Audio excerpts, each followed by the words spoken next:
આજે આપણે વાત કરીશું કુંભ મેળા વિશે. તો કુંભ મેળો 12 વર્ષે જ કેમ? તો ગુરુ મહારાજને ગુરુ ગ્રહની સૂર્યનારાયણની પ્રદક્ષિણા કરવામાં 12 વર્ષની અવધિ લાગે છે.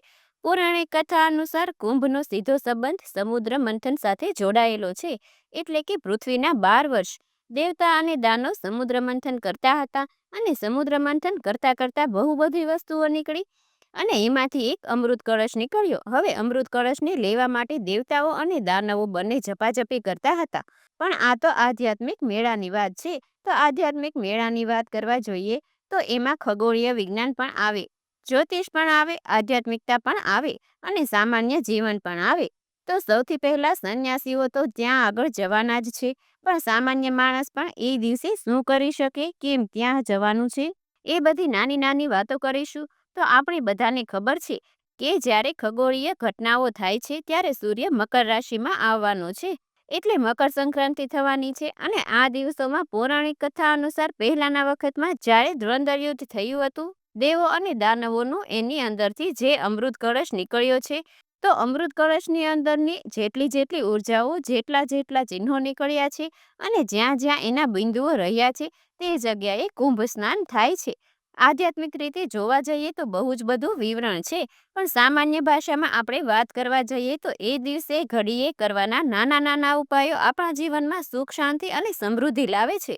આપણે જોયું કે દેવતા અને દાનવ સમુદ્ર મંથન કરતા હતા, અને સમુદ્ર મંથન કરતા કરતા બહુ બધી વસ્તુઓ નીકળી છે અને એમાંથી એક અમૃત કળશ નીકળ્યો. હવે અમૃત કળશને લેવા માટે દેવતાઓ અને દાનવો બંને ઝપાઝપી કરતા હતા, અને જ્યારે આ ઝપાઝપી કર્યા અને એની અંદરથી 4 ટપકા એટલે કે 4 બિંદુઓ જ્યાં જ્યાં પડ્યા તે હરિદ્વાર, પ્રયાગરાજ, ઉજ્જૈન અને નાસિકમાં પડ્યા. અને આ 4 જગ્યાએ શાહી સ્નાન થાય છે કે ત્યાં કુંભ થાય છે. તો વિશેષ વાત કરીએ કે કુંભ મેળો 12 વર્ષે જ કેમ? તો ગુરુ મહારાજને ગુરુ ગ્રહની સૂર્યનારાયણની પ્રદક્ષિણા કરવામાં 12 વર્ષની અવધિ લાગે છે, એટલે કે પૃથ્વીના 12 વર્ષ. એટલા માટે 12 વર્ષે કુંભ થાય છે. અને વિશેષમાં જાણીએ કે કયા કુંભ કેવો લાગે છે અને ક્યારે લાગે છે. તે આપણે જાણી લઈએ કે ક્યારે ક્યારે કુંભ થાય છે અને જ્યોતિષશાસ્ત્ર પ્રમાણે કેવા કુંભ થાય છે. તો જ્યારે ગુરુ વૃષભ રાશિમાં અને સૂર્ય મકર રાશિમાં હોય છે ને, ત્યારે પ્રયાગરાજમાં કુંભ થાય છે. એ જ રીતે ગુરુ કુંભ રાશિમાં હોય છે ને અને સૂર્ય મેષ રાશિમાં હોય છે, ત્યારે હરિદ્વારમાં કુંભ મેળો થાય છે. જ્યારે ગુરુ અને સૂર્ય બંને સિંહ રાશિમાં હોય ત્યારે નાસિકમાં મહાકુંભ ભરાય છે. તો ગુરુ સિંહ રાશિમાં હોય છે અને સૂર્ય રાશિમાં પ્રવેશ કરે છે ને, ત્યારે ઉજ્જૈનમાં કુંભ મેળાનું આયોજન થાય છે. તો આવી રીતે યોજાય છે કે કુંભ ક્યાં થશે અને કુંભ કેવી રીતે થશે. તો સૌ પ્રથમ આપણે જોવા જઈએ તો શાહી સ્નાન કોને કહેવાય, કેમ સ્નાન કરવાનો મહિમા બતાવ્યો છે. તો જ્યારે કુંભમાંથી કુંભ એટલે કે આપણા જીવનની અંદર રહેલું એક રહસ્ય, આપણે જન્મીએ છીએ ત્યારે કુંભ જોઈએ છે ને શરીર છોડીએ છીએ ને ત્યાં પણ કુંભ જ જોઈએ છે. અને ક્યાંય પણ જઈએ તો આપણે સામાન્ય જો વાત કરીએ તો કે ભાઈ મને માટલાનું પાણી જ ભાવે છે, તો માટલામાં પાણીમાં શું છે, તો કે અમૃત તત્વ છે. એ પૃથ્વી તત્વ સાથે સંકળાયેલી વાત છે અને આ જ વસ્તુ આપણા જીવનમાં છે. તો કે કુંભમાંથી જેવા અમૃત, નેક્ટર અને તત્વો નીકળ્યા છે ને, એમ આપણા જીવનમાં પણ આવા નેક્ટરો તે દિવસે ખગોળીય ઘટનાની સાથે એકમેક થઈ જાય ત્યારે આપણા જીવનમાં પણ શારીરિક અને માનસિક, આર્થિક અને આધ્યાત્મિક તકલીફો દૂર થાય છે. એ દિવસે ચોક્કસ પ્રમાણમાં કંઈક ને કંઈક કરવું જોઈએ.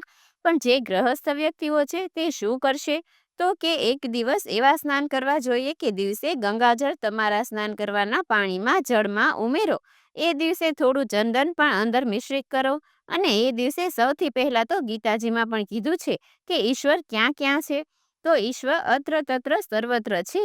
એવી જ રીતે નિશ્ચિત ઉર્જા અને નિશ્ચિત કાળની અંદર એવા સ્નાનનો મહિમા બતાવ્યો છે કે જે સ્નાન કરવાથી આપણા એવા કર્મો ઓછા થાય છે કે કપાય છે, કે આપણા આવનાર દિવસમાં, આપણા ભવિષ્યમાં સુખ, શાંતિ અને સમૃદ્ધિ વધે છે. તો એ દિવસે આપ સૌ કોઈને કોઈક રીતે જપ, તપ અને યજ્ઞ કરજો. એ દિવસે અમૃત કળશમાંથી શું શું નીકળ્યું છે, તો કે અમૃતમાંથી ઔષધિ નીકળી છે, કેટલા બધા ચિહ્નો નીકળ્યા છે. તો એ દરેક ચિહ્નોની પાછળ જે જે રહસ્ય છે એ આપણા શરીરની અંદર જ છે. એ આપણા પંચતત્વમાં જ છે અને એ આપણું પંચતત્વ જે તે જગ્યાનું પંચતત્વ છે એ એકાકાર થાય તો જ આ કુંભ સફળ થાય. એવી જ રીતે આપણે ગૃહસ્થ વ્યક્તિ અહીંયાથી આ ક્ષણેથી પણ પોતાના એક કુંભની સવારી ચાલુ કરી શકીએ છીએ. પહેલાના વખતમાં કેવું હતું કે કોઈ પણ જગ્યાએ નદી નાળું ઓળંગીએ તો તીર્થ સ્નાન કરીને જવાનો મહિમા હતો. તો આ એવું છે કે ક્યાંય એવું તપ કરજો, એવું યજ્ઞ કરજો, એવું દાન કરજો, એવા મંત્ર ચેન્ટ કરજો કે જેનાથી તમારા જીવનમાં સુખ શાંતિ અને સમૃદ્ધિ આવે. આની વિશેષ કથાઓ તો બહુ જ બધી છે, પણ આપણા જીવનમાં સામાન્ય વાત કરવા જઈએ તો સામાન્ય આપણા જેટલા પણ ઇન્દ્રિયો છે અને ઇન્દ્રિયો પણ વિજય પણ એક સ્નાયુ સ્નાન છે. આપણા જીવનમાં કોઈને દુઃખ ન પહોંચાડવું એ પણ એક સ્થાયી સ્નાન છે, કારણ કે આપણે બહારનું શુદ્ધિકરણ કરવા જઈએ છીએ તો પણ આપણા અંદરના શુદ્ધિકરણ પર થોડુંક તે દિવસે ધ્યાન આપીશું. એ દિવસે બને તો કોઈને માફ કરજો, એ દિવસે બને તો કોઈને આશીર્વાદ આપીશું, એ દિવસે બને તો આપણી પૃથ્વીનું જતન કરીશું, એ દિવસે બને તો આપણા જોડેવાળા જે વ્યક્તિ છે એને થોડોક આગળ કરીશું કે આવનાર દિવસો હવે એવા દિવસો છે કે આપણી એક ઋતુ બીજી ઋતુમાં પરિવર્તન થઈ રહી છે. કુંભની યાત્રા દરેકના જીવનમાં કંઈ ને કંઈ એવી તો ઘટના બનતી જ હોય છે કે જેનાથી એનું આધ્યાત્મિક તરફ વલણ વધતું હોય છે. આ કુંભ મેળો દરેકના જીવનમાં સુખ શાંતિ અને સમૃદ્ધિ લઈને આવે એવી પરમાત્માને પ્રાર્થના. અને ચોક્કસ લાભ લેજો. આ સ્નાન એવું સ્નાન છે કે તમારા શારીરિક, માનસિક, આર્થિક, આધ્યાત્મિક તકલીફો દૂર કરનારું છે. અને તમને આ વિડીયો કેવો લાગ્યો એ તમારા કોમેન્ટમાં જરૂરથી જણાવજો. લાઈક કરજો અને શેર કરજો. ધન્યવાદ.